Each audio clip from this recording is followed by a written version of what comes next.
If you've been paying attention at all to the mainstream media over these past few months, you'll know that there is an epidemic of fake news on the internet right now. And as we know, right-leaning voters like myself are some of the most gullible people on the planet. They'll fall for everything and anything they read.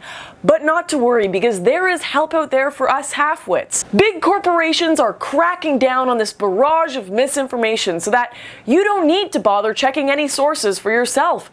Facebook is one of them leading the charge, putting little messages up on your feed asking if you want help identifying bad sources, whilst Google is teaming up with the completely unbiased fact-checkers that are Snopes and PolitiFact to double-check any news that comes up on their search engines. Our corporate masters are so kind and helpful, making sure no wrong think gets through to our little ignorant minds. Whatever would we do without Daddy Facebook to make sure we're getting the right narrative? Now, I don't know about you, but once I found out about this amazing system, I realized just how lucky I am that neither myself nor any other simpletons online will fall for lies ever again. And as I was pondering the merits of not thinking for myself, I stumbled across a video from the very real news source BBC entitled "Violence at Berkeley Tax March." The video was super informative, teaching me all about how across America peaceful liberals were protesting Donald Trump not showing his tax returns. But unfortunately, this group of caring hippies were ambushed and viciously assaulted at a march in Berkeley by pro-Trump rioters.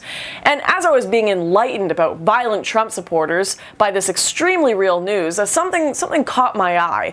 There was this blonde girl standing in the crowd of the tax march filming, and even though I haven't had to use my brain for a while because I usually let Google and Facebook think for me, I still had the capability to put two and two together, that it wasn't just some girl, but that was me standing in the crowd. And things started to really click as I remembered that I didn't go to a tax march, I went to a free speech rally, and it wasn't Trump supporters that were the violent ones, but it was militant leftists that came and shut down the event. Now, I'm sure that BBC weren't deliberately splicing together two different events to make it seem as though Trump supporters were the violent ones. The BBC would never, ever skew facts to make Trump look bad. So while I'm sure it was absolutely a mistake on their part, I can't let this kind of fake news slide. So I put together a little list of some more fake news sites that I think Facebook may have missed.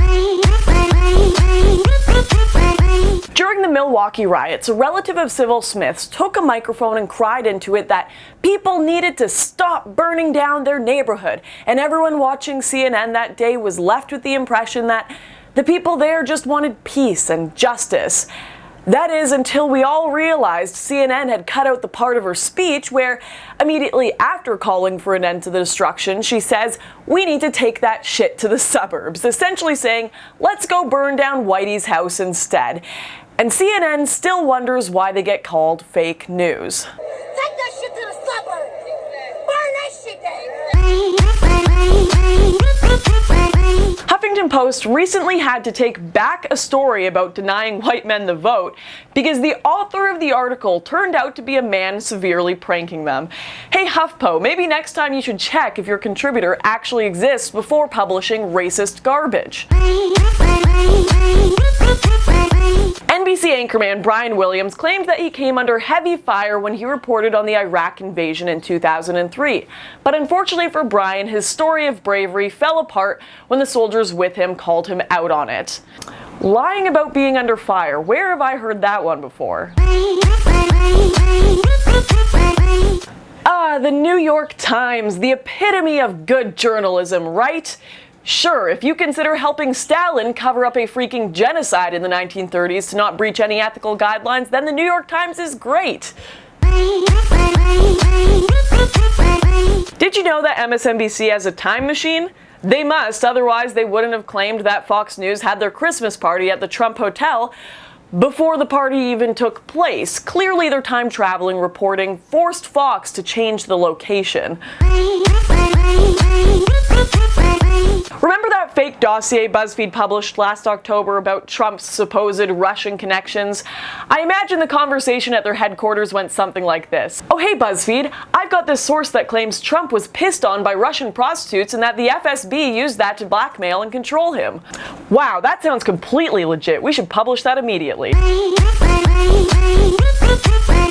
You wouldn't really expect a magazine supposedly focusing on popular culture to publish a completely fabricated rape hoax, but somehow Rolling Stone defied all expectations and did exactly that. Jackie's story was full of inconsistencies, but hey, who cares if it all matches up if it's a juicy story, right guys? Sometimes fake news doesn't just blow up in the metaphorical sense, where everyone shares it around on social media, but literally as well. In 1993, NBC actually rigged a truck with explosives in order to claim General Motors vans were liable to catch on fire after crashing. Some of the stuff that comes out of the mainstream media is just horrifyingly fake, and there's probably 1,000 more sites I could look at like these ones that are treated as totally real news with no skepticism at all every single day. So with all this fake news floating around, what are we supposed to do? Well, it seems like we have two options. The first one is to stop reading the news permanently. We all know the corporate media will lie to you for profit.